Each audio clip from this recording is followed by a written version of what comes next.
बिस्मिल्लाहिर्रहमानिर्रहीम। मैं हूं आपका होस्ट मोहम्मद अली ख़याली और आप देख रहे हैं DNA न्यूज़।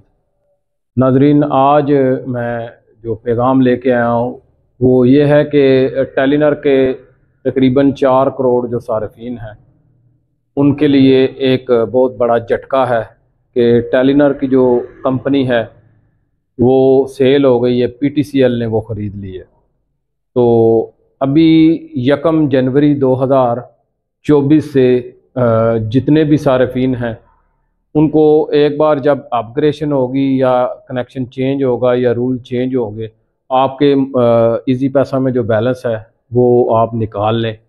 और उसके बाद जितने भी सार्फिन हैं जिन्होंने बैलेंस बहुत ज़्यादा डलवाया हुआ है तो वो भी ऐसा करें कि बैलेंस को सेव कर लें। ख़ुसूसी जो इजी पैसा सार्फिन हैं वो उसमें से पैसे जो हैं वो निकाल लें ताकि अपग्रेडेशन के दौरान आपका नुकसान ना हो सके। इसी के साथ अपने मेज़बान मोहम्मद अली ख़याली को इजाज़त दें। मिलते हैं अगली वीडियो के साथ। पाकिस्तान जिंदाबाद।